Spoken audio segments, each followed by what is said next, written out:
Creecy, Minister of Transport. She's with the Deputy Director General, Mr. Ngako Makaipe, who is in charge of the rail branch in the department. Obviously, will be assisting on technical issues. Minister will obviously delegate some of the questions to him. So at this point, without wasting your time, I would want the Minister to take us through the statement. Minister.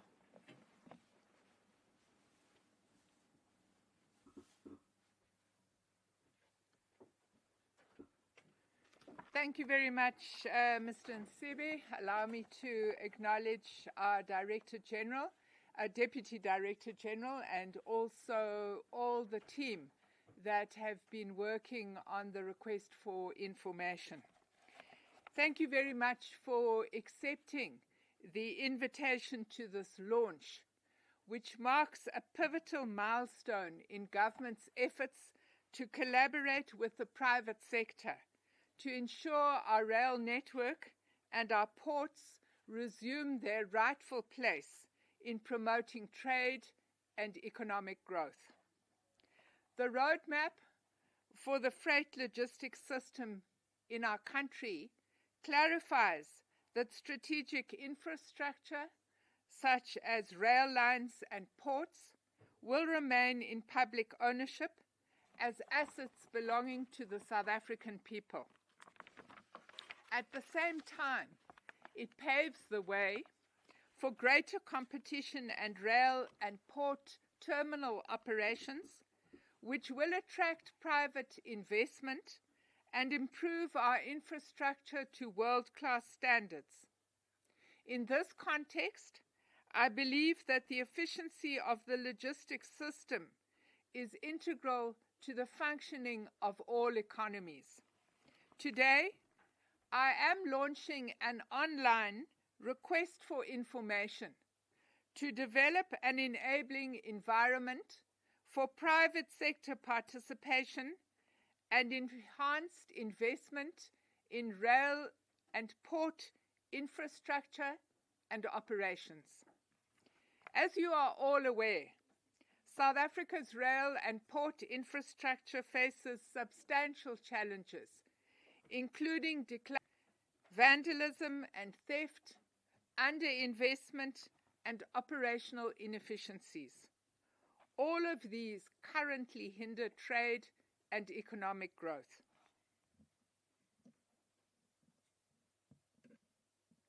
The limited availability of state resources to fund infrastructure development and address backlogs has intensified these challenges, severely restricting the ability of state-owned enterprises to fulfill their mandate.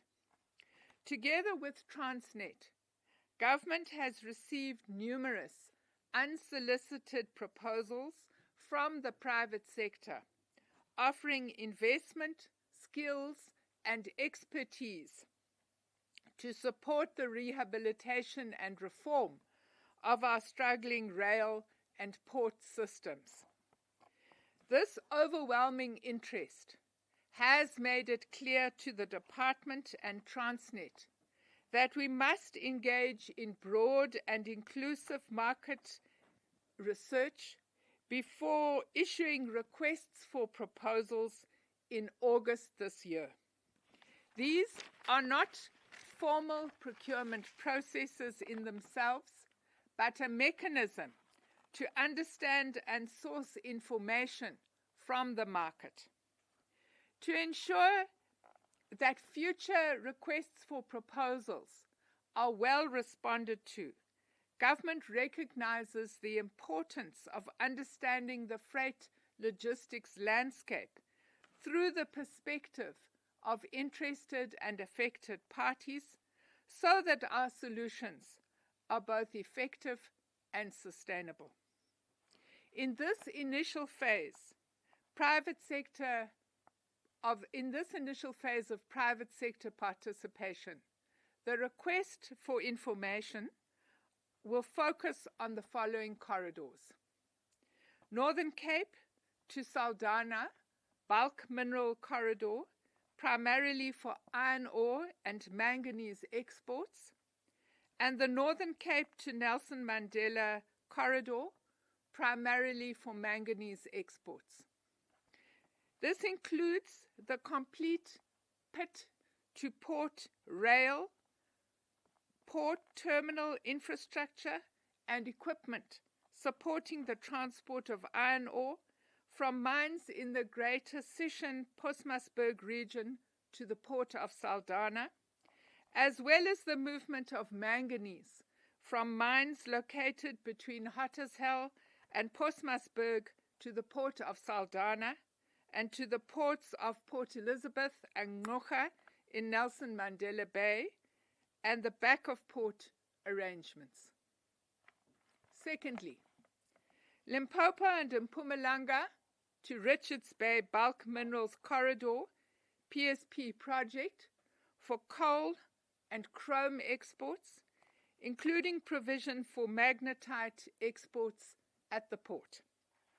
This includes the full pit to port rail, port and terminal infrastructure and equipment supporting coal exports from the mines in Lephalale, Limpopo, chrome exports from the Western Limb mines in the Rustenburg-Brits region in northwest, and coal exports from various mines across Mpumalanga and KwaZulu-Natal to the port of Richards Bay.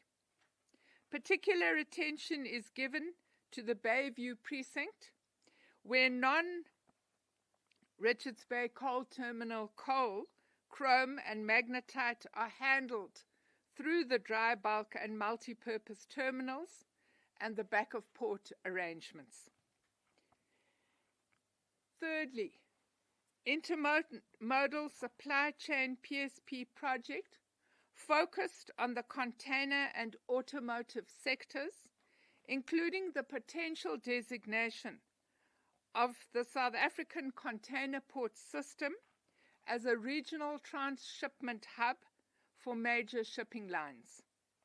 This includes the port and container and automotive port terminals, back of port arrangements and railway and inland terminals for the Gauteng Durban port in KZN, Gauteng Eastern Cape, including East London, Port Elizabeth and Ngqocha, and Gauteng Western Cape, including the port of Cape Town corridors. The RFI represents a pivotal step forward in our shared commitment to building a 21st century transport system that goes beyond mobility to strengthen industrial competitiveness, deepen regional integration, and drive inclusive economic growth. It will enable us to articulate the challenges in a structured and coherent way, clearly defining their scope, context, and impact to inform the development of focused, strategic, and sustainable solutions. In this regard, the Department of Transport will ensure that the views of other stakeholders are brought into the deliberations, including those of organized labor. In line with the private sector participation envisaged in the White Paper on National Rail Policy, Cabinet approved the formation of a private sector participation framework in 2023 to guide private sector involvement across the logistics value chain. The framework mandates the Department of Transport to establish a dedicated PSP unit to enhance state capacity and provide support to Transnet and PRASA in the procurement of potential PSP projects. The department is in the final stages of concluding a memorandum of understanding with the Development Bank of South Africa and National Treasury, appointing the DBSA as the hosting institution for this PSP unit. We have set up an interim unit within the department comprising a team with extensive experience in launching PSP contracts and procurement. In collaboration with Transnet, the interim PSP unit has developed the rail freight and port RFIs that are online today. As the RFI is part of a research and consultation process, all information submitted will be treated as confidential and used exclusively to inform the development of future projects.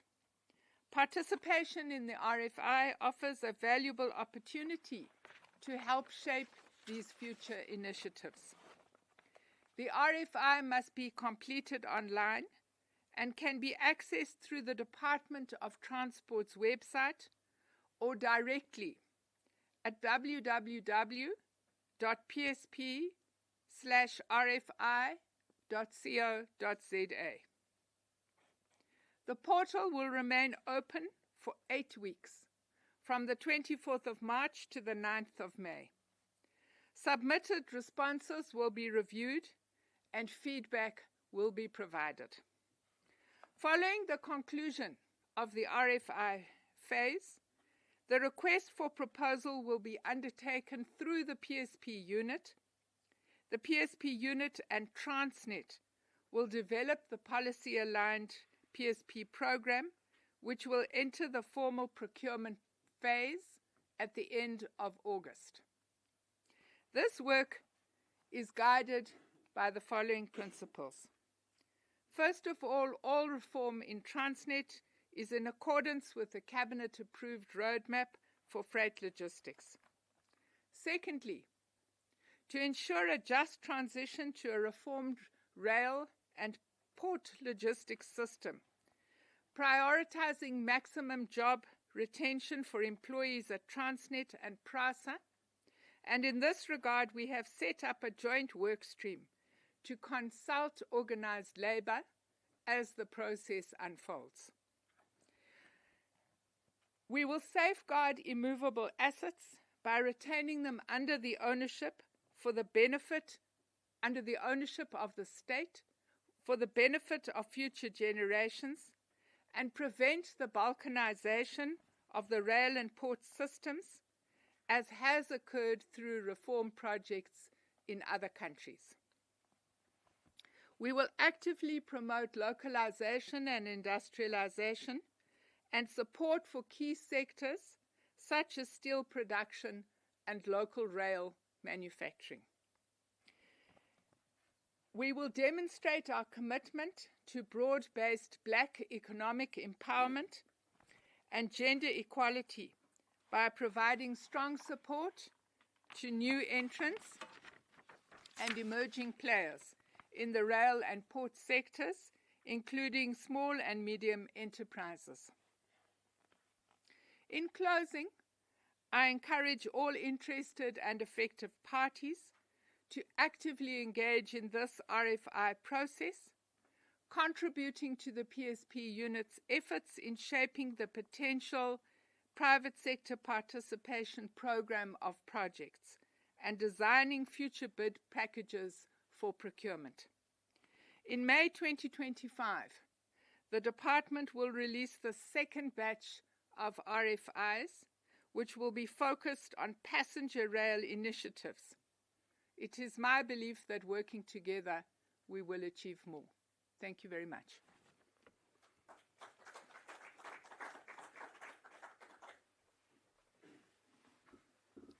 Thank you so much, Minister. I believe we have to take some questions. I know that there is already a request, Minister, for a live crossing with one of the broadcasters. So some of the questions may be live, but let me check in the room.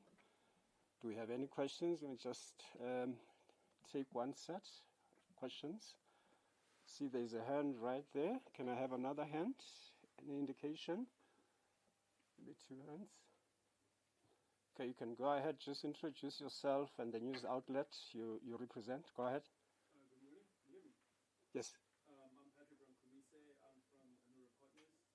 And my question is twofold. One, having to do with the application requirements of the RFI. And then two, having to do with the kinds of entities that can respond to these bids. So first question is to say, what are the requirements of responding to this RFI from the kind of entity and how they should respond? And secondly, what kind of entities can respond? By this I mean, can flight owners respond to the RFI? Can a consortium of flight owners respond? Or can a setup like, for instance, RBCT respond to this RFI?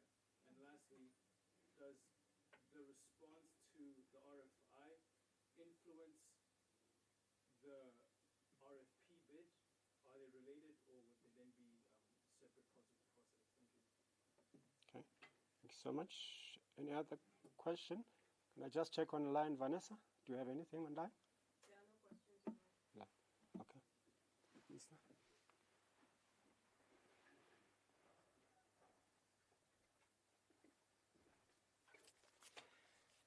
In response to your first question, the answer is yes. All of the types of entities that you have mentioned and any other interested or affected party can respond. The answer to your second question is also yes. The whole intention of putting out the RFI is so that we guide Transnet on the nature of future bids that would be informed by market appetite as well as other considerations that we will learn about through the RFI process. And I think that one of the things you would understand is that in the journey that we are traveling with Transnet, we've learned quite a lot about the independent power producer journey. And what we've learned about that journey is that because in certain instances there may not have been adequate research done before the launching of bid windows, many of those projects didn't reach financial close. So we want to make sure that we are guided by current reality in the rail environment and in the port environment as we work together with Transnet through our PSP unit to structure the future requests for proposals.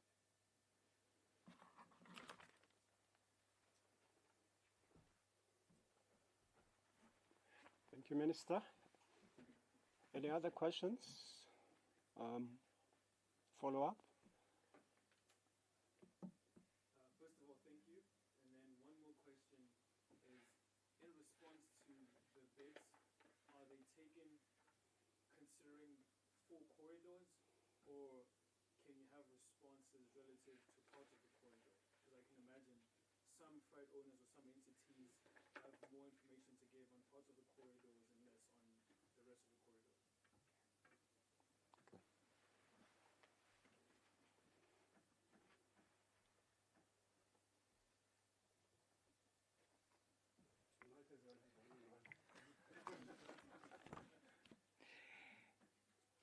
I think the whole purpose of this is to allow for interested and affected parties to respond to any aspect of it. As you can see, it's very broad. And it's deliberately intended to be very broad and very comprehensive so that anyone and everyone who has an interest can participate in the process. And the DDG Rail was suggesting that if you look at the online application, you will see that there are forms there that spell out different kinds of entities that can apply and what kind of information we would be soliciting to guide us in our work.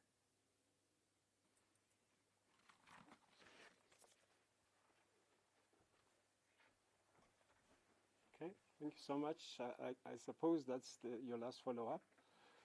I see there's an online question. Vanessa, you can go ahead. There's one question from Lanis Omaji from News 24. Do the proposed infrastructure projects link up with the credit guarantee vehicle to be launched by Treasury to encourage private sector involvement?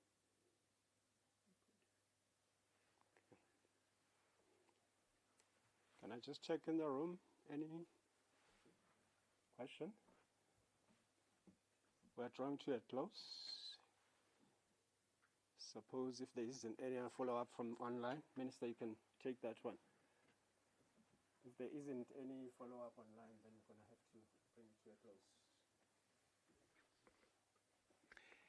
The answer to Lamisa's question is also yes. I'm sure, Colin, you're going to be releasing these notes. And there's also a note to editors that talks about how Transnet itself could be financing infrastructure development, including applications to the National Treasury budget facility for infrastructure.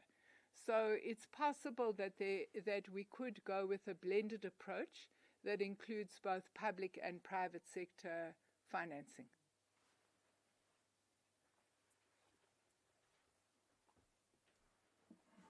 Thank you, Minister. I guess, colleagues, that brings us to the end of the press conference.